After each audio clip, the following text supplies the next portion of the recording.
In October 2006, Leah Sullivan began her overnight shift at the Pine Bluff Gas and Grocery off Highway 65 in Willow Creek, Arkansas. At 11:23 p.m., she texted her mother, promising to help prepare Sunday dinner after her shift ended. By 6:30 a.m., when the morning clerk arrived, the front door was unlocked. The lights blazed under buzzing fluorescents. The cash register remained untouched. Leah wasn't behind the counter. In the employee break room, her body lay crumpled beside an overturned chair, strangled with her own scarf, her face frozen in terror. Her phone and purse sat untouched on a nearby shelf. On the linoleum floor, a single earring glinted beneath harsh light. A half-empty coffee cup with a lipstick smudge stood cooling on the table. Muddy footprints, too large for Leah's size 6 shoes, tracked across the white floor. Police immediately ruled out robbery. The security footage had been deliberately disabled, with the system's memory card missing. Blood samples from beneath Leah's fingernails were rushed to the state lab, but Cody's returned no match. The case quickly went cold and was shelved in 2008. Leah's family held vigils every October, reminding Willow Creek that her killer remained free. Locals called it the highway haunt, a shadow hanging over the once peaceful town. 15 years later, science opened a door the killer never expected. From a forgotten baseball cap, truth began to surface. Before we jump back in, tell us where you're tuning in from, and if this story touches you, make sure you're subscribed, because tomorrow, I've saved something extra special for you. Willow Creek, Arkansas in 2006 was a sleepy riverside community surrounded by pine forests, cotton fields, and Highway 65 cutting through like a lifeline. Just over 6,000 residents called this place home, where everyone knew nearly everyone else by their first name, family history, or the church they attended on Sundays. The town thrived on small businesses, Friday night high school football games, and weekend fishing tournaments on Lake Cypress. Time moved slowly here, marked by seasonal harvests and the occasional excitement of a new restaurant opening on Main Street. In autumn, the surrounding forests blazed with red and gold, and the cool evenings brought families to their porches, sharing stories over sweet tea and pecan pie. In this close-knit setting, 24-year-old Leah Sullivan was beloved by many. A recent graduate of the University of Arkansas with a degree in elementary education, she had returned home to save money for her own apartment while substitute teaching at Willow Creek Elementary. She dreamed of having her own classroom one day, teaching 3rd grade, the age she believed children were most curious and kind. With wavy auburn hair that caught the sunlight and a laugh that seemed to brighten any room, Leah was known for her gentleness with children and animals. Her mother, Caroline, often said Leah had healing hands, a way of making injured creatures and hurt feelings mend with just her touch and voice. Everyone who knew Leah commented on her patience and how she seemed to glow when talking about her future students. Working night shifts at Pine Bluff Gas and Grocery wasn't her dream job, but Leah approached it with the same warm dedication she brought to everything. The gas station, with its glowing red and blue sign, was a beacon for travelers on Highway 65 and a late-night gathering spot for local teenagers and truck drivers alike. Leah knew most customers by name and kept a jar of dog treats behind the counter for regulars who brought their pets. The evening of October 19, 2006, began like any other. Leah arrived at 10:30 p.m., wearing her favorite teal cardigan and a paisley scarf her grandmother had given her for her birthday. She brought her usual thermos of homemade coffee and a paperback novel for the quiet hours. As she took over from the evening shift worker, she chatted about the 3rd grade class she'd substituted for that day and how one little boy had drawn her a picture of a dinosaur wearing a tie. Before settling in behind the register, Leah texted her mother at 11:23 p.m. The message was casual, warm, "Don't forget I'm bringing the sweet potatoes for Sunday. Love you, see you in the morning." Caroline Sullivan had no idea this would be the last communication from her daughter. The night progressed with routine quietness. Security footage later recovered showed sporadic customers until around 1:15 a.m., a couple buying snacks, a truck driver filling up his thermos with coffee, 2 college students grabbing energy drinks. At 1:36 a.m., the last recorded customer, an older man in a baseball cap, bought a pack of cigarettes and left. 3 minutes later, the security system went dark. What happened in those pre-dawn hours would haunt Willow Creek for years to come. Daybreak brought terror to Pine Bluff Gas and Grocery. Martha Jenkins, the morning shift worker, arrived at 6:30 a.m. to find the front door unlocked but no sign of Leah at the counter. Calling out and receiving no response, Martha checked the store, panic rising in her chest with each empty aisle.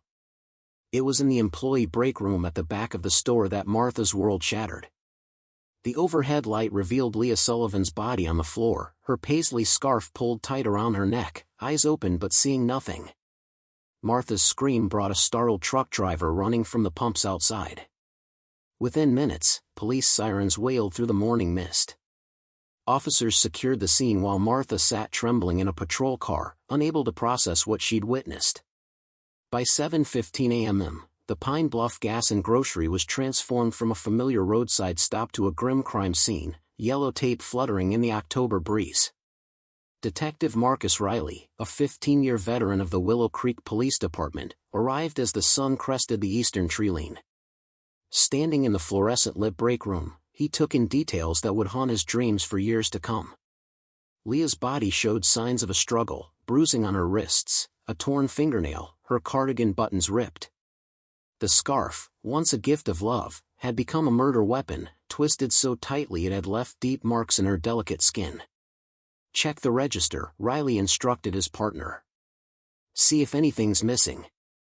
The cash drawer proved untouched, bills neatly arranged by denomination. Leah's purse sat on the break room shelf, wallet inside containing $43 and her driver's license. Her phone remained plugged into a charger on the counter. Nothing of value had been taken. What puzzled investigators most were the muddy footprints tracked across the linoleum floor, size 11 men's work boots that didn't match any employee's shoes. They formed a pattern of someone who had paced the room, circling Leah's body before exiting through the rear emergency door, which had been propped open with a brick. Crime scene technicians worked methodically, photographing every angle of the scene. Flashbulbs popped continuously, illuminating the horror in stark white light. One technician knelt beside Leah, carefully scraping beneath her fingernails where trace evidence hinted at her fight for life. Another dusted the coffee cup for fingerprints, revealing partial smudges that suggested the cup had been handled by someone wearing gloves. The security system had been disabled, its memory card physically removed from the recording unit mounted in the manager's office. This wasn't an impulsive crime but one showing forethought and planning. Whoever killed Leah Sullivan knew about the cameras and took steps to hide their identity. "This wasn't random," Detective Riley murmured to his partner as they surveyed the scene. "She knew her killer. Look at the break room, no forced entry. She let someone in here, someone she trusted enough to turn her back on." This observation would form the foundation of their investigation, steering them toward people in Leah's life rather than strangers passing through. It was both a promising lead and a disturbing one, suggesting the killer might be someone from their own community.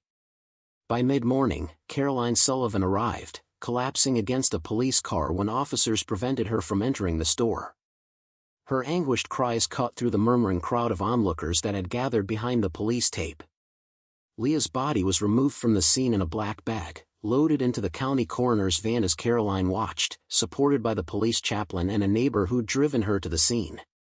The autopsy, conducted the following day at the Arkansas State Crime Laboratory in Little Rock, provided the first scientific insights into Leah Sullivan's final moments. The medical examiner worked with solemn precision, documenting each finding with clinical detachment that belied the human tragedy before him.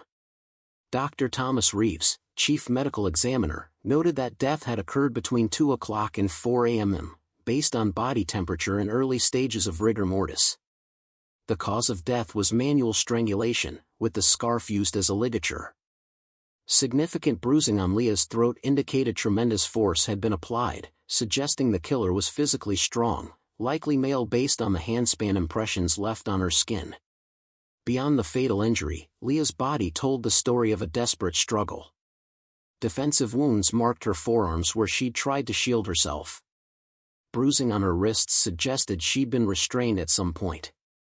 Most significantly, beneath 3 of her fingernails, the examiner found skin cells and blood not her own, evidence she had clawed at her attacker before succumbing. She fought hard, Dr. Reeves told Detective Riley during their post-examination conference. This young woman didn't go quietly. Those skin samples became the investigation's most promising lead. DNA extraction revealed a male profile, unknown but complete enough to potentially identify the killer if they ever found a match. The sample was immediately entered into CODIS, the Combined DNA Index System, where it would be compared against millions of profiles nationwide. Days passed, then weeks, with no match forthcoming. The killer, it seemed, had never been arrested for a prior crime serious enough to warrant DNA collection, or at least not in any jurisdiction that shared data with the national database. Meanwhile, Willow Creek transformed from a town where people left doors unlocked to one where parents no longer allowed children to play outside after dusk. The Pine Bluff Gas and Grocery closed permanently, its owner unable to find employees willing to work there after what happened. The building stood empty, windows papered over, a silent monument to violence that had shattered community trust. Preparing and narrating this story took us a lot of time, so if you are enjoying it, subscribe to our channel, it means a lot to us. Now back to the story. Detective Riley assembled a comprehensive list of everyone in Leah's life, friends, former boyfriends, colleagues, even the parents of children she taught. Each person was interviewed, their whereabouts on October 19 verified when possible, their relationships with Leah explored for any hint of tension or conflict. 3 names quickly emerged as persons of interest, not necessarily because evidence pointed to them, but because their connections to Leah warranted closer examination. The first was Jason Mercer, Leah's ex-boyfriend who had dated her for 2 years during college before a painful breakup 6 months earlier. Witnesses reported seeing Jason's truck parked outside Leah's home several times after the relationship ended, suggesting he had trouble accepting it was over. When questioned, Jason appeared genuinely devastated by Leah's death, breaking down in tears during the interview. He claimed to have been at home alone on the night of the murder, a statement no one could verify or refute. The second was Kyle Davidson, the night manager at Pine Bluff Gas and Grocery who had unexpectedly called in sick the night of Leah's murder, leaving her to work alone. Known for his quick temper and inappropriate comments toward female employees, Kyle had received a formal warning after Leah reported him to the owner for making her uncomfortable. His alibi for October 19 was a visit to the emergency room in Pine Bluff for severe food poisoning, confirmed by hospital records and surveillance footage. The third person of interest was Victor Ramirez, a regular customer who often lingered at the store during Leah's shifts, buying coffee and making conversation. Several employees had noticed his particular attention to Leah, describing his behavior as intense and fixated. Victor claimed to have been working an overnight shift at the paper mill 20 miles away, but coworkers reported he had left early, around midnight, complaining of a headache. Investigators collected DNA samples from all 3 men. None matched the profile found under Leah's fingernails. As months passed, the investigation lost momentum. Every lead was pursued to its end, every tip investigated, every theory explored. Detective Riley kept Leah's case file on his desk, reviewing it daily, hoping to spot something overlooked. But as spring bloomed in 2007, bringing with it new life throughout Willow Creek, the trail to Leah's killer grew colder. Caroline Sullivan refused to let her daughter be forgotten. She organized candlelight vigils on the 19th of each month outside the shuttered gas station. She wrote letters to newspapers and politicians, demanding resources for the investigation. She created a scholarship in Leah's name at Willow Creek Elementary, ensuring that even though Leah never got her own classroom, she would still help children learn. By October 2007, on the first anniversary of the murder, the case had stalled completely. The Willow Creek Police Department, lacking resources and fresh leads, reluctantly classified Leah Sullivan's murder as a cold case. The evidence, DNA samples, interview recordings, crime scene photos, was carefully preserved and stored, but active investigation ceased. For Detective Riley, this bureaucratic reclassification felt like personal failure. At the one-year memorial service, standing at the back of the crowded community center as Caroline Sullivan shared memories of her daughter, Riley made a silent promise: he would never truly stop looking for Leah's killer, regardless of what the official case status might be. Willow Creek tried to heal, to move forward. New businesses opened, children grew up. Seasons changed. But beneath the surface of normal life, a current of fear remained. Young women avoided working night shifts. Parents were more protective. Neighbors were more suspicious of strangers. The town had lost something intangible but precious, its sense of safety, its innocence. And somewhere, perhaps among them, Leah Sullivan's killer walked free, carrying a secret that would remain buried for many years to come. As years passed without a breakthrough in Leah Sullivan's case, Willow Creek struggled to move forward while carrying the weight of unresolved tragedy. The shuttered Pine Bluff Gas and Grocery became an unofficial memorial site, its empty parking lot occasionally dotted with flowers and candles. Children were warned not to play near the building, though they whispered ghost stories about it anyway, creating their own folklore to process the community's lingering fear. For Detective Marcus Riley, now promoted to sergeant, Leah's file never truly closed. Every few months, he would spread the crime scene photos across his desk after hours, studying them with fresh eyes, hoping time and experience might reveal something previously missed. He kept a small photo of Leah pinned to his office bulletin board, not as morbid fixation, but as a promise that her case wouldn't be forgotten among the newer investigations demanding his attention. Riley wasn't alone in his dedication. Caroline Sullivan had transformed her grief into purpose, becoming an advocate for families of victims with unsolved cases. She'd created the Leah Sullivan Foundation, which raised money to supplement police department resources for cold case investigations throughout Arkansas. Each October, she organized the Highway 65 Memorial Walk, where hundreds of supporters traveled the route from Willow Creek Elementary to the former gas station, carrying candles and sharing memories. By 2013, 7 years after the murder, Willow Creek had experienced inevitable changes. New families moved in, unfamiliar with the tragedy except as a town legend. The original investigation team scattered, some retired, others moved to larger departments. Even the Willow Creek police station was renovated, with old case files transferred to digital systems and physical evidence relocated to a modern storage facility in the county seat. During this transition, Leah's evidence boxes were carefully catalogued, the paisley scarf preserved in a sealed container, fingerprint cards, DNA swabs, and dozens of interview transcripts. Among these items was something seemingly insignificant, a worn baseball cap found behind the gas station dumpster 3 days after the murder. Initially considered potential evidence, it was processed, logged, and then largely forgotten when DNA testing showed only faint, degraded biological material insufficient for identification in 2006. That baseball cap would have remained just another item in storage if not for Caroline Sullivan's persistence and an unexpected technological breakthrough.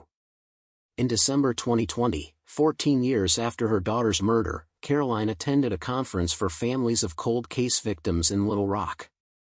The keynote speaker was Dr. Eliza Montgomery, a forensic genealogist who had revolutionized cold case resolution through advanced DNA techniques and public genealogy databases. As Dr. Montgomery described cases solved decades after the crime, Caroline felt a flicker of hope she hadn't experienced in years. After the presentation, Caroline approached Dr. Montgomery, clutching a folder containing Leah's case summary. "My daughter was murdered in 2006, she began, her voice steady despite the emotion behind her words. "The killer left DNA, but there's no match in Cody's. Could your methods help us?" Dr. Montgomery reviewed the case details, her interest visibly piqued. "The science has advanced dramatically since 2006, she explained. Material that couldn't be processed then might yield results now. And with genetic genealogy, we don't need a direct match in the criminal database, we can identify suspects through family connections and public DNA databases." Caroline wasted no time. The next morning, she was in Sergeant Riley's office, Dr. Montgomery's business card in hand. "This could be our chance, Marcus," she said, using his first name as she had since they'd developed a bond through years of shared determination. "We need to retest everything." Riley had followed developments in forensic genealogy with interest but hadn't considered applying it to Leah's case, assuming the original DNA samples were insufficient. Now, inspired by Caroline's renewed hope, he began the process of requesting a full evidence review using the latest techniques. The Arkansas State Crime Laboratory had recently established a cold case genetic genealogy unit, funded partly by federal grants to address backlogged unsolved cases. Leah Sullivan's case, with its complete DNA profile that had never found a match, was an ideal candidate for their program. In March 2021, nearly 15 years after the murder, Sergeant Riley received a call from the lab's director. "We've been reviewing the Sullivan evidence," she began. "Most of the original DNA samples are exactly as they were, good quality but no match in any database. However, there's something interesting about that baseball cap." Riley put the call on speaker so Caroline, sitting across from his desk, could hear. The cap was processed in 2006, but the technology then couldn't do much with the small amount of material found inside the band, the director continued. "We've now extracted a partial DNA profile from skin cells preserved in the fabric. It's not a complete match to the samples from under the victim's fingernails, but there's enough overlap to suggest it could be from the same individual." Caroline leaned forward, gripping the edge of Riley's desk. "What does that mean?" she asked, her voice barely above a whisper. "It means we have a new avenue to pursue," the director replied. "We're going to run this partial profile through the genetic genealogy program. Instead of looking for an exact match, we'll look for family connections, distant cousins, relatives who might lead us to your daughter's killer." The process was neither quick nor simple. The partial DNA profile was uploaded to specialized databases where millions of Americans had voluntarily submitted their genetic information to trace ancestry. Unlike CODIS, which required an exact match to a known offender, these public databases could identify distant biological relationships, third cousins, great-great-aunts, long-lost branches of family trees. Weeks passed with no news. Caroline tried to manage her expectations, knowing that each day might bring either breakthrough or disappointment. Riley immersed himself in other cases, though Leah's photo remained on his bulletin board, her eyes seeming to follow him around the room. Then, on a sweltering July afternoon in 2021, Riley's phone rang. Dr. Montgomery herself was on the line. "Sergeant, we've got something," she said, her professional tone not quite masking her excitement. "The DNA from the baseball cap has led us to multiple family connections, distant relatives who share genetic markers with your suspect." Riley fumbled for a pen. "You know who killed Leah Sullivan?" "Not yet," Dr. Montgomery clarified. "But we've identified a family group, multiple individuals who share enough DNA with your suspect to be related. We've built a preliminary family tree spanning 6 generations and narrowed the pool to descendants of a couple who lived in eastern Arkansas in the 1920s. It wasn't an immediate solution, but it was the first real progress in 15 years. Riley immediately called Caroline, who arrived at the station within minutes, her hands trembling as he explained what they'd learned. "So the killer is related to these people?" she asked, staring at the complex family tree Dr. Montgomery had emailed. "Somewhere in this lineage, yes," Riley confirmed. "The lab team is working backward and forward through public records, birth certificates, marriage licenses, obituaries, census data, to construct a complete picture of every living descendant who might match our suspect's approximate age and location." The investigation entered a new phase, part science, part traditional detective work. As genealogists mapped the suspect's family connections, Riley and his team began the painstaking task of investigating each potential candidate. They cross-referenced the names against their original case files, looking for anyone who might have crossed paths with Leah Sullivan. By August, the list had narrowed to 47 living males descended from the original family who were between 20 and 60 years old at the time of the murder. Further filtering based on location during 2006 reduced the pool to 12 potential suspects. None had been on the radar during the original investigation. Riley assembled a small team dedicated to quietly investigating these 12 men without alerting them to the inquiry. Background checks revealed various minor offenses, among them DUIs, petty theft, domestic disturbances, but nothing approaching the violence of Leah's murder. Still, experienced detectives know that many violent offenders have no prior history until their first major crime. Among the 12 names, one increasingly drew Riley's attention: Thomas Blackwood, 46, who had lived just outside Willow Creek in 2006 but moved to Jonesboro shortly after the murder. Now 61, Blackwood worked as a maintenance supervisor at a manufacturing plant, lived alone in a modest house, and kept largely to himself according to neighbors. What caught Riley's interest was Blackwood's employment history.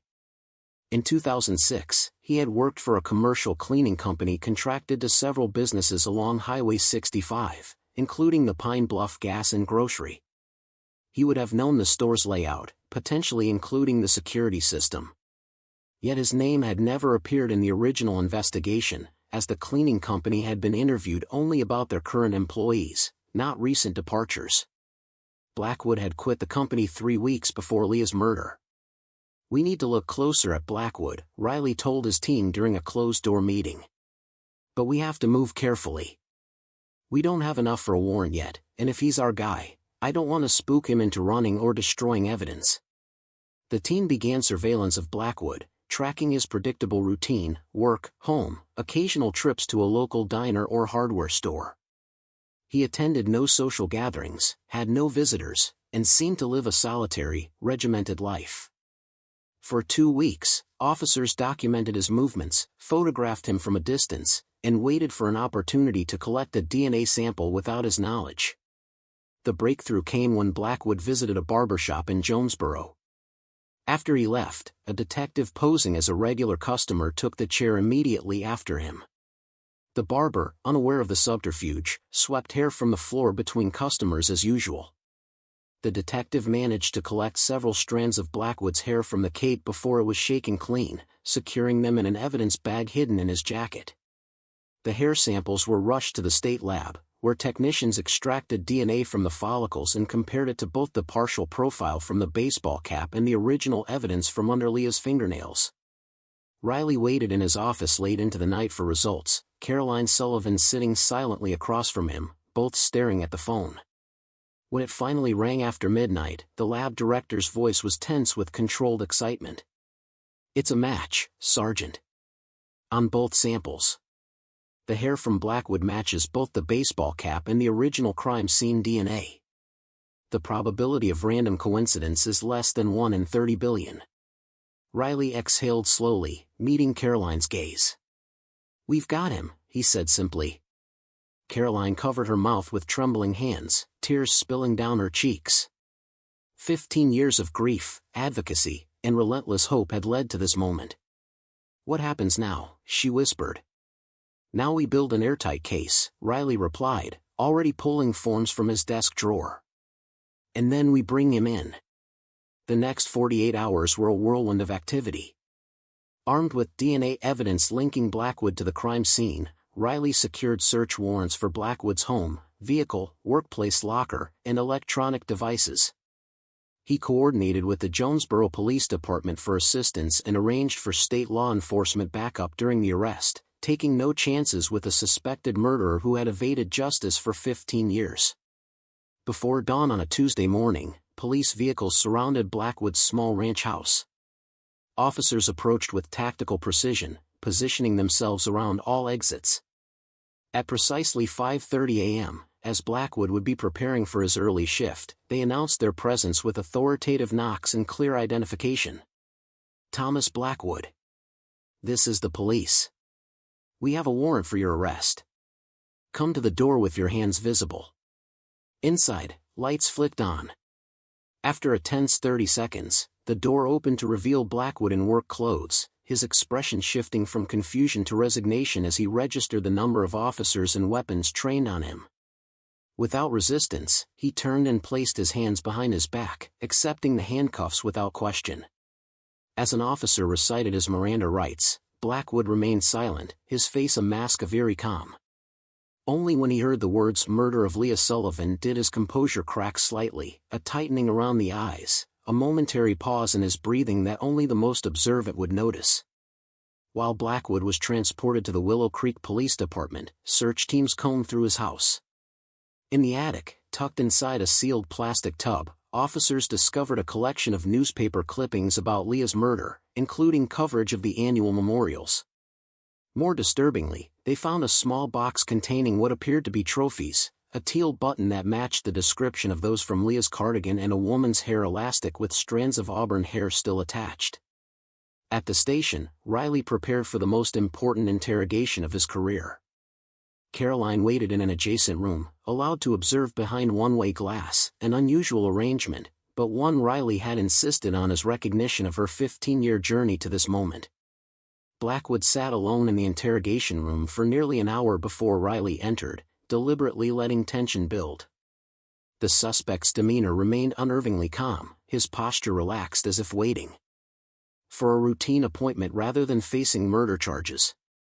Riley placed a single photograph on the table, Leah Sullivan's smiling face from her teaching ID badge. "Do you know who this is?" he asked, his voice level.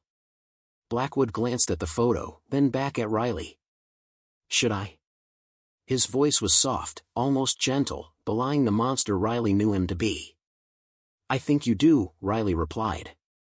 "I think you've thought about her almost every day for 15 years. Just like her mother has. Just like I have." For the next 3 hours, Riley methodically laid out the evidence against Blackwood, the DNA match from the baseball cap and crime scene, the trophies found in his home, his employment at the cleaning company that serviced the gas station, his departure from Willow Creek immediately after the murder. Throughout the presentation, Blackwood remained largely silent, offering only occasional denials that grew weaker as the evidence mounted. It wasn't until Riley mentioned the genetic genealogy that traced through his family tree that Blackwood showed real surprise.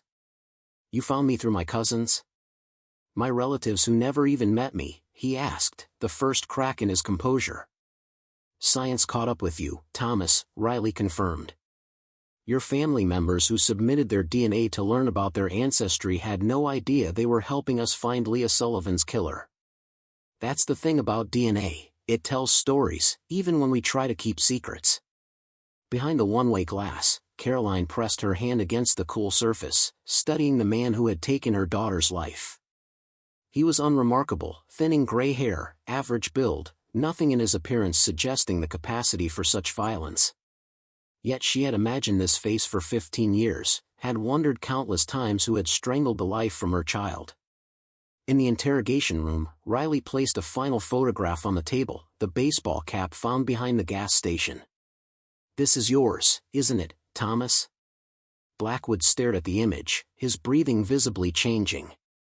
After a long silence, he spoke words that sent chills through everyone listening. "I never meant to kill her. She wasn't even supposed to be there that night."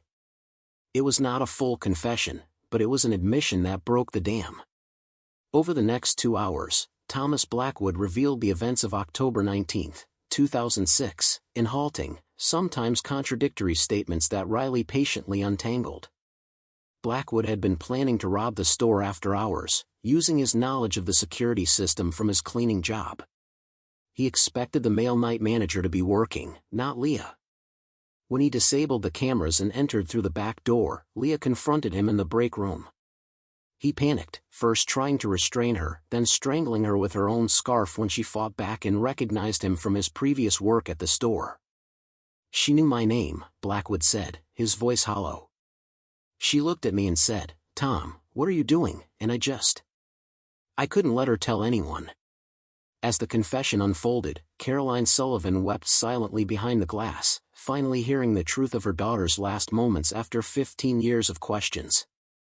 The knowledge brought no joy, only a profound, aching closure, the terrible gift of certainty after years of wondering. When Blackwood was led away to booking, Riley joined Caroline in the observation room. They sat in silence for several minutes, the weight of the day's events settling around them. "It's over," Riley finally said, his professional demeanor giving way to the emotion he'd held in check throughout the investigation and interrogation. Caroline nodded slowly. "Not over," she corrected gently. "Just changing. Now comes the trial, the media, all of it." She looked at him with eyes that had aged 15 years in grief but now held a spark of something like peace. "But at least now I can visit Leah's grave and tell her we found him. We kept our promise." News of Thomas Blackwood's arrest spread through Willow Creek like wildfire. Local news vans parked outside the police station, reporters gathered at the Sullivan home, and social media erupted with reactions from current and former residents. Many expressed shock that the killer had been among them all along, working in businesses they frequented, perhaps even exchanging pleasantries with Leah's friends and family in the days before her murder. For a town that had lived with an unsolved crime for so long, the arrest brought complicated emotions, relief tinged with renewed grief, closure shadowed by the realization that no arrest could truly heal what had been broken. Yet there was also pride in the persistence of their community, especially Caroline Sullivan, who had refused to let her daughter be forgotten. As Blackwood awaited trial in the county detention center, the baseball cap that had led to his identification took on almost mythic significance in discussions of the case.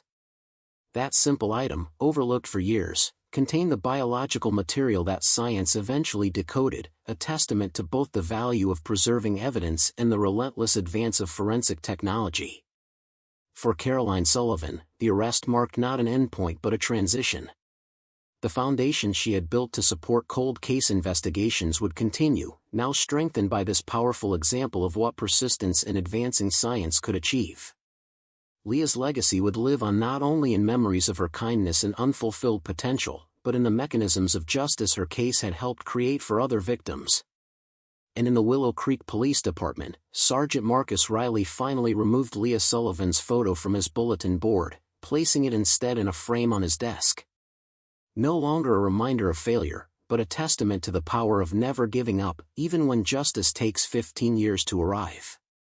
The arrest of Thomas Blackwood sent ripples through the justice system of Arkansas.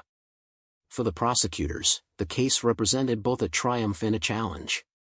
While DNA evidence linking Blackwood to the scene was compelling, building a comprehensive case for a 15-year-old murder required meticulous preparation. Witnesses' memories had faded, some had moved away or passed on, and the physical landscape of Willow Creek had changed significantly. District Attorney Eleanor Prescott assigned her most experienced prosecutor, James Hartley, to the case. With 30 years of criminal trial experience, Hartley had handled numerous murder trials but recognized the unique aspects of this cold case immediately. "The science gives us a foundation," Hartley explained during a strategy meeting with Sergeant Riley and Caroline Sullivan. "But juries need more than DNA. They need story, motive, opportunity. They need to understand who Thomas Blackwood was in 2006 and why he took Leah's life." In the months leading up to the trial, investigators pieced together Blackwood's life around the time of the murder. They discovered financial troubles, unpaid loans, mounting credit card debt, and an impending eviction, suggesting a desperate motive for the planned robbery. Former co-workers described him as quiet but occasionally volatile, particularly when he felt disrespected or overlooked. Most disturbing were the interviews with women who had worked at other businesses Blackwood's cleaning company had serviced. Several reported uncomfortable encounters, prolonged stares, personal questions, occasional accidental physical contact.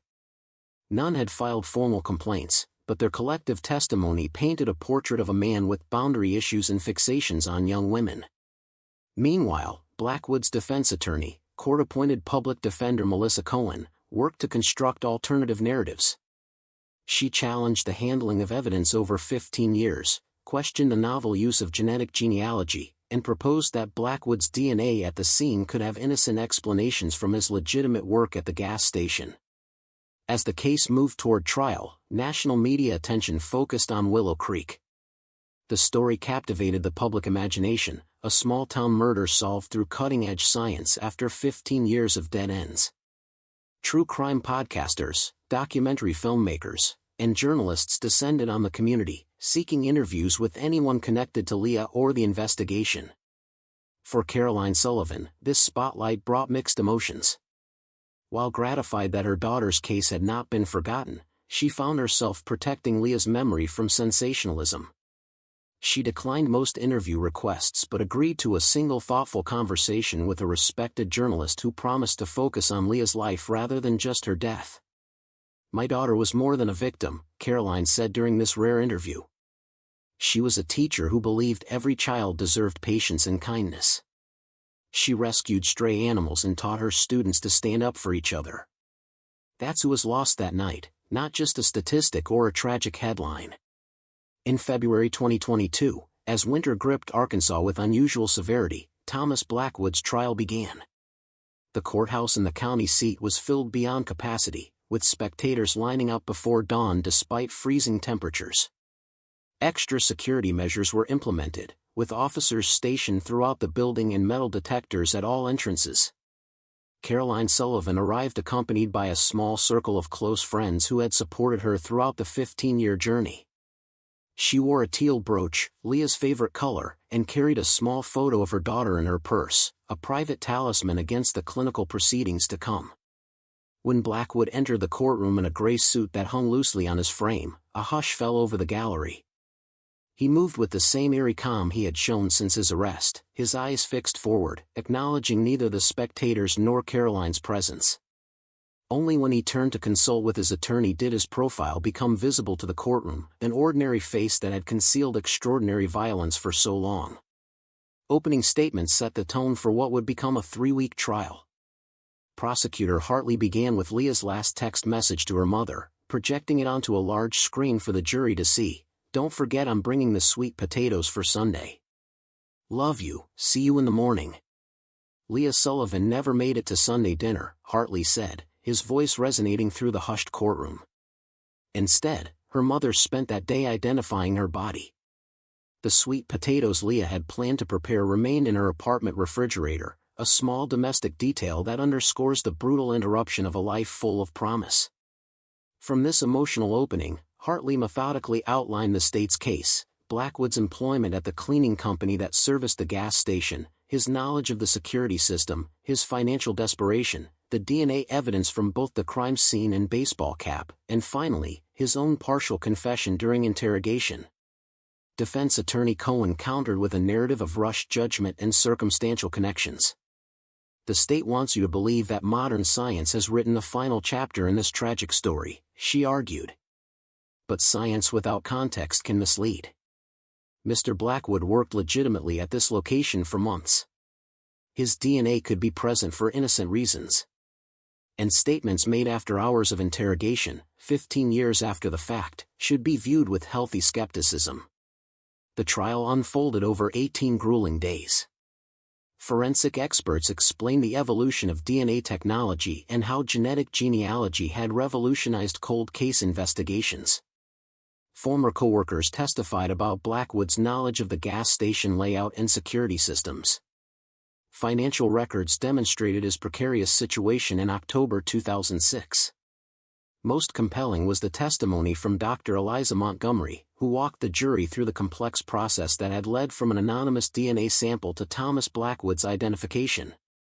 Using simplified diagrams and clear analogies, she made the cutting-edge science accessible to jurors with no scientific background. "Think of DNA as a unique book with millions of pages," she explained. "When we find DNA at a crime scene, we're looking at specific pages of that book. Traditional DNA matching required finding someone with an identical book, page for page, in our database. But genetic genealogy allows us to find people with similar books, perhaps cousins or distant relatives who share chapters or sections, and work our way to the specific person whose book perfectly matches what we found at the crime scene." Throughout the trial, Caroline Sullivan maintained remarkable composure, even during the most difficult testimony. When crime scene photos were displayed, she closed her eyes briefly but refused to leave the courtroom. When the medical examiner detailed Leah's final moments, Caroline gripped her friend's hand but remained steadfast in her seat. Her presence was a constant reminder of the human cost behind the clinical evidence and legal arguments. Sergeant Riley testified for nearly 2 full days, describing both the original investigation and the recent breakthrough. Defense questioning pressed him hard on the handling of evidence over 15 years, suggesting possibilities of contamination or misinterpretation. Riley remained unshakable, his responses measured and precise, drawing on decades of experience and his intimate knowledge of the case. The most dramatic moment came when the prosecution played the video of Blackwood's interrogation. The courtroom watched in absolute silence as the defendant's composure gradually cracked on screen, culminating in his damning admission, "She knew my name. She looked at me and said, 'Tom, what are you doing?' And I couldn't let her tell anyone." Throughout this playback, Blackwood sat motionless at the defense table, eyes downcast, offering no reaction to his own words. Only Caroline noticed his hands beneath the table, clenched so tightly that his knuckles turned white, perhaps the only visible sign of emotion from the man who had taken her daughter's life. Defense attorney Cohen fought skillfully against the mounting evidence, questioning the chain of custody for the baseball cap, suggesting alternative explanations for Blackwood's DNA at the scene, and attempting to cast his interrogation statements as confused recollections rather than actual confessions. She brought in her own experts who testified about memory malleability and the potential for false confessions under pressure. After all testimony concluded, both sides delivered their closing arguments. Prosecutor Hartley spoke without notes, moving deliberately before the jury box, his voice carrying the weight of 15 years of investigation. Leah Sullivan's last act on this earth was to fight for her life, he told the jurors. She clawed at her attacker, storing his DNA beneath her fingernails like a final message to us, evidence that would eventually speak when she no longer could. Science evolved, investigators persisted, and a mother never stopped believing that her daughter deserved justice. Today, you have the opportunity to complete the circuit of justice that began the moment Leah fought back against Thomas Blackwood. Cohen's closing emphasized reasonable doubt, the fallibility of memory after 15 years, and the danger of allowing emotion to override critical analysis of evidence. Tragedy creates a powerful desire for resolution, she argued. But that desire cannot substitute for proof beyond reasonable doubt. Mr. Blackwood deserves the same presumption of innocence as any defendant, regardless of how long this case has remained unsolved or how desperately we all wish for closure. The jury deliberated for 27 hours over 3 days. As the hours stretched on, speculation mounted in the courthouse corridors. Was the scientific evidence too complex? Had the defense succeeded in planting reasonable doubt? Caroline maintained an almost preternatural calm, telling reporters simply, whatever time they need to get it right, they should take. On the afternoon of the third day, the jury foreperson sent a note indicating they had reached a verdict. Court was reconvened within the hour, the gallery filling quickly with spectators who had maintained their vigil throughout the deliberations. When the verdict was read, guilty of first-degree murder, the courtroom remained eerily silent for several heartbeats before a collective exhalation seemed to release 15 years of held breath. Caroline closed her eyes briefly, her hand pressed against the teal brooch on her lapel. Beside her, Sergeant Riley nodded once, a small but significant acknowledgement of the justice finally delivered. Blackwood showed no reaction to the verdict, his face as impassive as it had been throughout the trial. Only when the judge asked if he wished to speak before sentencing did some flicker of emotion cross his features, a momentary furrowing of his brow, a slight parting of his lips, as if words had finally failed him after years of maintaining his secret. "I have nothing to say," he finally responded, his voice barely audible even in the silent courtroom. Judge Martha Donovan, a veteran of the bench known for her measured approach, delivered the sentence, life imprisonment without possibility of parole. Her comments to Blackwood were brief but pointed. "Mr. Blackwood, you took a young woman's life and then walked freely among this community for 15 years while her family searched for answers. The court cannot restore what was lost, but it can ensure you never again have the opportunity to cause such harm." As Blackwood was led from the courtroom, Caroline Sullivan stood, watching his departure. Their eyes met briefly, the mother who had never stopped seeking justice and the man who had hidden from it for so long. No words were exchanged, but in that momentary connection, something indefinable passed between them, perhaps Caroline's final goodbye not to Blackwood himself, but to the mystery that had consumed so much of her life. Outside the courthouse, beneath a sky-threatening snow, Caroline addressed the gathered press with quiet dignity. "Today doesn't bring Leah back to us," she said, her voice steady despite the emotion visible in her eyes. "But it does mean that the man who took her can take no one else. For 15 years, I've carried two burdens, grief for my daughter and the knowledge that her killer walked free. Today, I can set one of those burdens down." In the weeks that followed, Willow Creek began a different kind of healing. The verdict provided not closure, Caroline was careful never to use that word, but a turning point. The community that had lived under the shadow of an unsolved murder could now focus on honoring Leah's memory rather than seeking her killer. The abandoned Pine Bluff Gas and Grocery, which had stood empty since 2006, was purchased by a local business coalition and demolished. In its place rose a small but beautiful memorial garden, with benches for reflection, native Arkansas wildflowers, and a central sculpture of a butterfly, symbolizing transformation and continuation of life. A simple plaque read, "In memory of Leah Sullivan, teacher, daughter, friend, and all victims who await justice." At the garden's dedication ceremony, Caroline spoke about her daughter's love of nature and teaching. Leah believed in creating safe spaces for growth, she said, gesturing to the newly planted garden around her. This place transforms a site of tragedy into one of beauty and hope, exactly what she would have wanted. The case had broader impacts beyond Willow Creek. The successful use of genetic genealogy to solve Leah's murder accelerated acceptance of the technique throughout Arkansas law enforcement.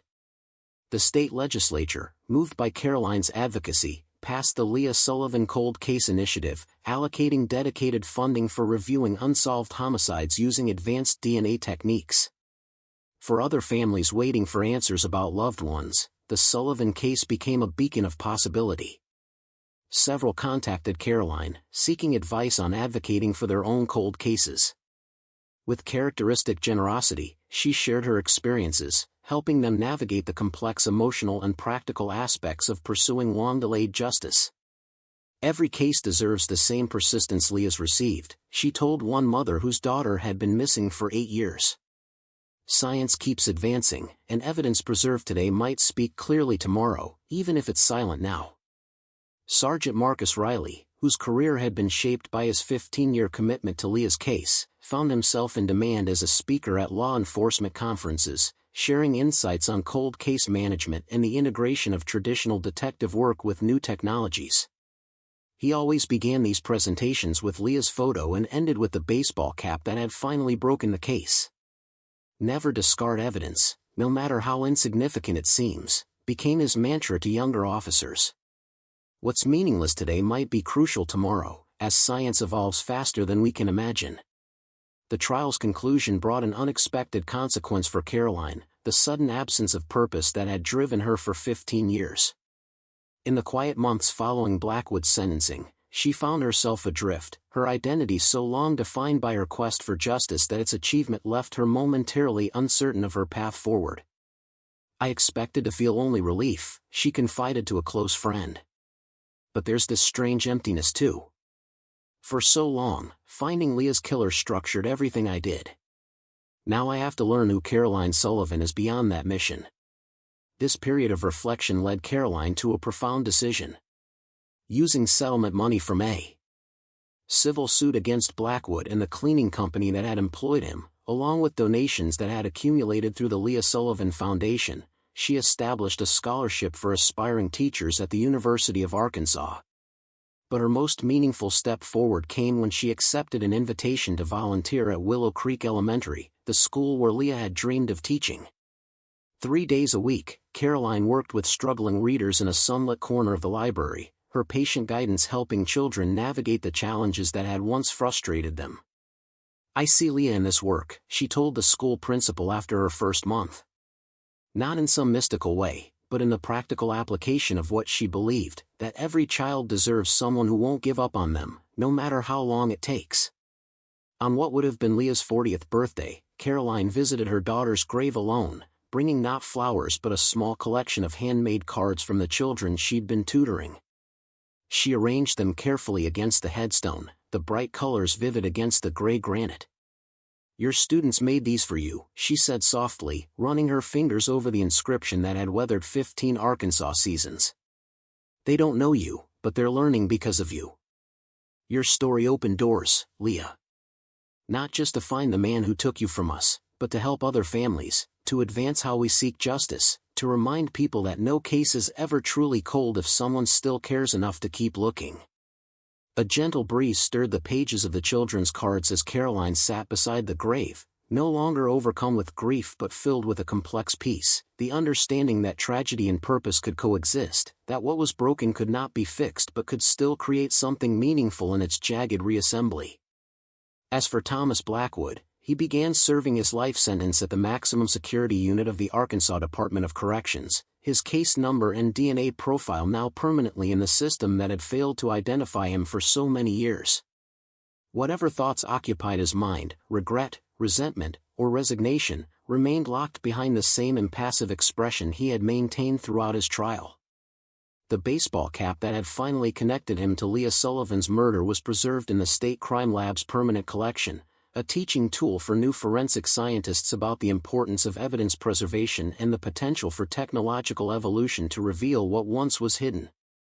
In Willow Creek, life continued its steady rhythm.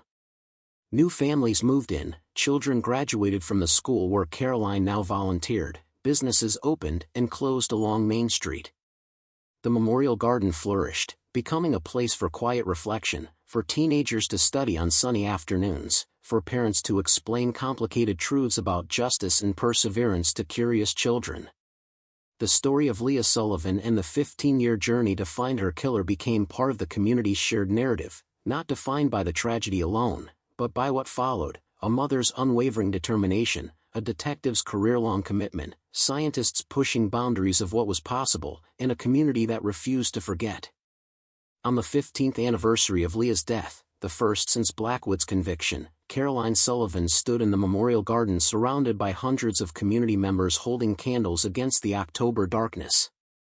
No longer a vigil seeking justice, this gathering had transformed into a celebration of persistence, of science, of human dedication to truth. As the candles illuminated faces both familiar and new, Caroline gazed at the butterfly sculpture glistening in their light. "Some would say justice delayed is justice denied," she said, her voice carrying clearly through the hushed crowd.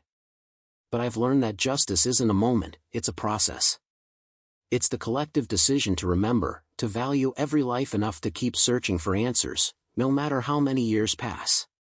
In that garden built where tragedy once occurred, the candles created a constellation of light visible from the highway, a beacon marking not just what had been lost, but what had been found through unwavering determination, the truth that no darkness, no matter how long it persists, is impervious to those who keep searching for light.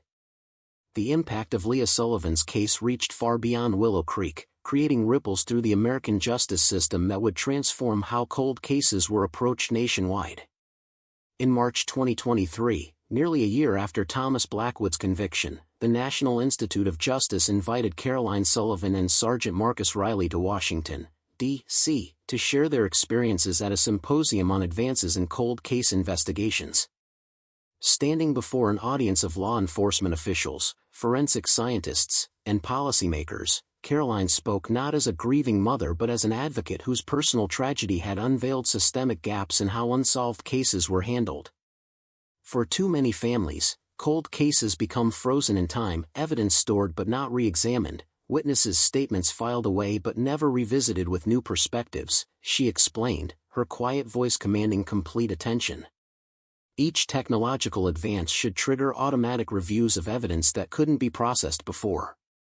Each new database connection should prompt reconsideration of DNA that once yielded no matches. Her proposal, which became known as the Sullivan Protocol, called for mandatory 5-year reviews of all unsolved homicides, utilizing whatever new technologies had emerged since the previous examination. The approach resonated with officials frustrated by backlogs and limited resources. Within months, police departments in 7 states had implemented variations of her protocol, creating dedicated cold case units with rotating schedules for evidence re-examination. For Sergeant Riley, the symposium marked both a professional pinnacle and a personal crossroads. At 58, with 30 years of police work behind him and retirement on the horizon, he found himself contemplating his legacy beyond the Sullivan case. "What keeps me awake now isn't the cases we've solved," he confided to Caroline as they walked along the National Mall after the symposium. "It's the ones still in boxes, the families still waiting for their phone call, their moment of truth." This conversation planted a seed that would eventually grow into Riley's next chapter. After retiring from the Willow Creek Police Department in June 2023, he didn't buy the fishing boat or Florida condo that colleagues had jokingly predicted. Instead, he accepted a position as the civilian director of the newly formed Arkansas Cold Case Consultation Team, a state-funded group that traveled to small departments without resources for dedicated cold case investigators. Riley's team, comprised of retired detectives, forensic specialists, and genetic genealogists, operated like medical consultants performing diagnostic reviews. They would arrive at a local department, immerse themselves in unsolved cases for 2 weeks, then provide detailed recommendations for next steps. Their services cost nothing to the local agencies, removing financial barriers that had previously left rural homicides languishing without modern investigative techniques. Within its first year, the consultation team helped solve 3 long-dormant cases across Arkansas: a 1992 strangulation in Pine Bluff, a 2001 disappearance in Hot Springs, and a 1987 double homicide outside Fayetteville. Each resolution brought Riley back to Willow Creek to share the news with Caroline, their partnership evolving into a friendship built on shared purpose. For the families receiving answers after decades of uncertainty, Caroline Sullivan became something of a guiding light. She visited each one personally after their cases were resolved, bringing no platitudes about closure but rather practical wisdom about navigating the complex emotions that follow long-delayed justice. "People expect you to feel only relief and gratitude," she told Martha Cunningham, whose daughter's 1992 killer had been identified through Riley's team. "They don't understand the anger that comes with learning how long this person lived a normal life while you suffered, or the strange emptiness that follows when the quest that defined you suddenly ends." These conversations, initially meant to support others, became unexpectedly therapeutic for Caroline as well. In helping other families process their complex feelings, she better understood her own journey through grief, advocacy, and the search for meaning beyond tragedy. Meanwhile, the memorial garden at the former gas station site flourished both literally and symbolically. What began as a small community project expanded as neighboring properties were acquired and added to the space. By the summer of 2023, the Leah Sullivan Memorial Garden encompassed nearly an acre of carefully designed landscape, with walking paths, reading nooks, and seasonal flower beds that bloomed in rotating colors throughout the year. Local schools incorporated the garden into their curricula, science classes studied its native plants, history students documented its creation as a case study in community healing, and English classes held poetry readings beneath its central gazebo. Every Thursday afternoon, Caroline led a children's story hour in the garden, continuing Leah's legacy of education in a space that had transformed darkness into light. The garden's most striking feature, added on what would have been Leah's 41st birthday, was the Path of Perseverance, a winding stone walkway with small plaques marking significant dates in the 15-year journey from murder to justice. Rather than focusing on the crime itself, the markers highlighted moments of community support, scientific breakthroughs, and human dedication. October 2008, First Candlelight Vigil brings 200 community members together. March 2016, Caroline establishes the Leah Sullivan Foundation for Cold Case Advocacy. December 2020, Dr. Eliza Montgomery introduces genetic genealogy techniques that will later break the case. July 2021, baseball cap evidence yields DNA profile after 15 years in storage. The path ended at a small reflection pool where visitors often left flowers or notes, not just for Leah but for all victims still awaiting justice. It became a pilgrimage site for families from across the state and beyond, a place where those living in the limbo of unresolved cases could find solidarity and renewed hope. Thomas Blackwood's presence continued to be felt in Willow Creek, though in ways few could have predicted. His case became required reading in criminal justice courses at the State University, where professors used it to illustrate both the evolution of forensic techniques and the psychological aspects of long-term evasion. Dr. Marjorie Hernandez, a forensic psychologist who interviewed Blackwood extensively for her research on cold case perpetrators, published findings that reshaped how investigators approached similar cases. What makes Blackwood's case so instructive, she explained during a lecture that Caroline attended incognito in the back row, is how he compartmentalized the murder while maintaining a seemingly normal life. He didn't flee the state or change his identity. He simply moved 30 miles away and continued working, believing that the passage of time would eventually ensure his safety. This insight led to new investigative approaches for similar cases, looking not for dramatic life changes in potential suspects but rather for subtle relocations just far enough to avoid regular contact with the victim's community while maintaining overall life stability. For Caroline, attending this lecture was part of her ongoing process of understanding, not forgiveness, as she made clear whenever asked, but comprehension of how such violence could exist alongside ordinary human life. She sought not to humanize Blackwood but to recognize the very human systems and failures that had allowed him to remain undetected for so long. In the prison where Blackwood served his sentence, other consequences unfolded. Initially maintaining the same stoic silence that had characterized his trial, he eventually agreed to participate in a restorative justice program, not to meet with Leah's family, which Caroline had declined, but to speak with criminal justice students about the psychological mechanisms that enabled his 15 years of outward normality while carrying such a terrible secret. These sessions, carefully monitored by prison psychologists, revealed Blackwood's gradual reckoning with his actions. In halting, sometimes confused explanations, he described how he had separated the bad night, as he called the murder, from his day-to-day existence through elaborate mental partitioning. "I put it in a box," he told the students during one recorded session. "Not the real evidence, I kept that hidden in my attic, but the memory. I locked it away and convinced myself that if I never opened that box, it would eventually disappear. Every year that passed made it easier to believe I'd never be caught." This testimony, while offering no excuse for his actions, provided valuable insights for investigators tracking similar patterns in other unsolved cases. Several departments across the country began re-examining local cold cases with these psychological insights in mind, looking for suspects who had made small geographical moves rather than dramatic life changes following violent crimes. On the second anniversary of Blackwood's conviction, Caroline received an unexpected letter from his sister, Janet, who had remained conspicuously absent throughout the trial. The carefully written pages expressed neither accusation nor excuse, but rather a complex acknowledgement of the pain that connected their families across an unbridgeable divide. "I've spent 2 years trying to reconcile the brother I knew with the man revealed in court," Janet wrote. "I cannot ask for your forgiveness, nor can I offer any explanation that would ease your loss. I write only to say that I see you. I acknowledge the terrible wrong done to your daughter, and I am profoundly sorry that my brother caused such immeasurable pain." Caroline sat with the letter for several days before sharing it with her therapist, part of the ongoing counseling she had committed to after Blackwood's conviction. Together, they explored the complex emotions it evoked, not healing, exactly, but perhaps a widening of perspective that recognized how violence rippled through multiple families, creating different but connected forms of grief. After careful consideration, Caroline replied with a brief note acknowledging Janet's letter and thanking her for the difficult step of reaching out.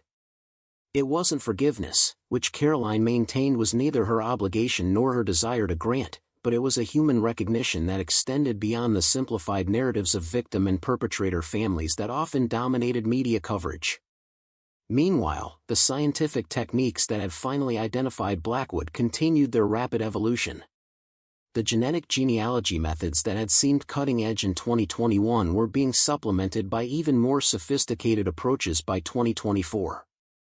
Dr. Eliza Montgomery, whose work had been instrumental in solving Leah's case, frequently cited it when advocating for expanded DNA collection and more integrated database sharing across jurisdictions.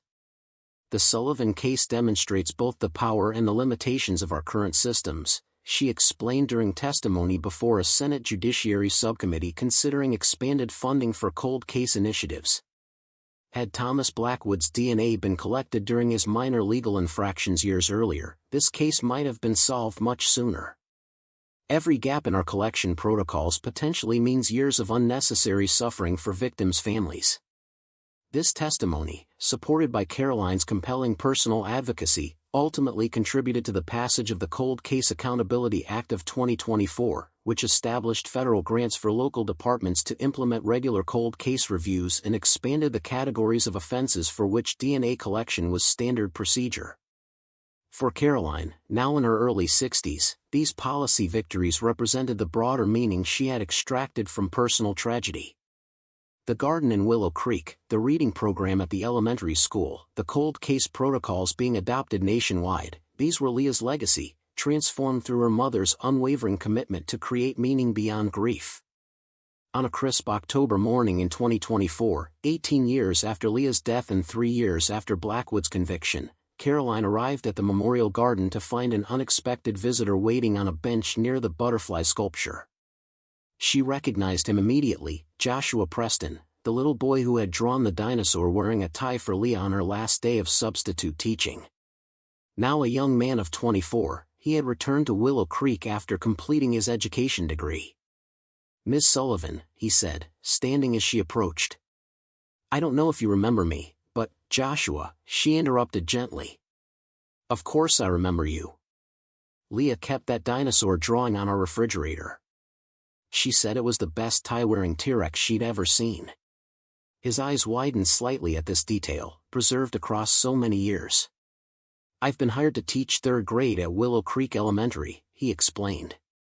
"The same grade Leah was substituting for when she met me. I wanted you to know that she's the reason I became a teacher. I barely knew her, just that one day, but she made me feel like I mattered." Caroline invited him to walk with her along the path of perseverance, listening as he shared memories of that single school day that had shaped his future, how Leah had taken time to discuss his drawing seriously, asking about the dinosaur's job and why it needed such formal attire. It was the first time an adult had engaged with his imagination as something valuable rather than merely childish. As they completed the circuit of the path, Caroline paused beside the reflection pool. "Would you like to help with the reading program here in the garden?" she asked. "We could always use another teacher, especially one who understands what this place represents." Joshua agreed immediately, and their conversation turned to practical matters of scheduling and curriculum. Yet beneath these logistics flowed a deeper current of continuity, Leah's brief influence on a child's life extending forward through his choice of profession, her mother's advocacy work creating spaces for new connections, the community's commitment to remembrance manifesting in concrete opportunities for the next generation.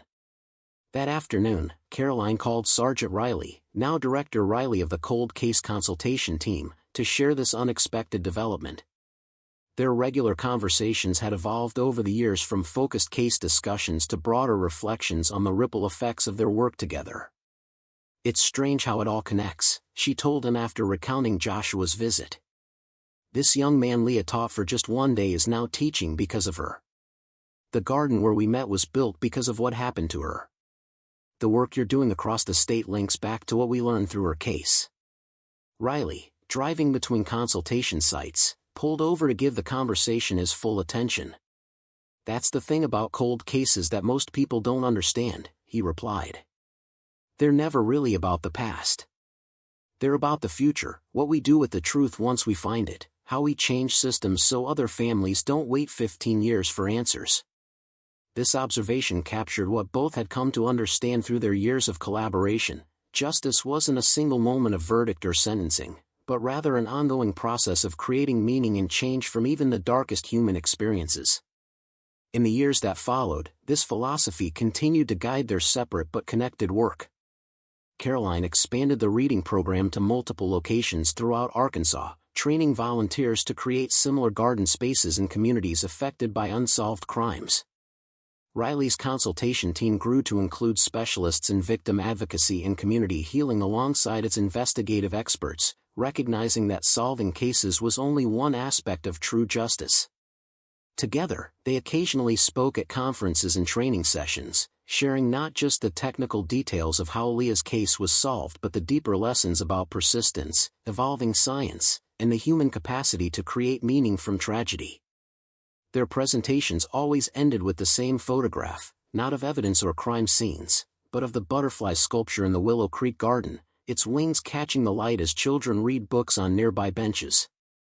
This image represented what they had both come to believe, that while justice might sometimes arrive late, its true measure was not in retribution but in transformation of systems, communities, and individual lives touched by both violence and the persistent human commitment to truth.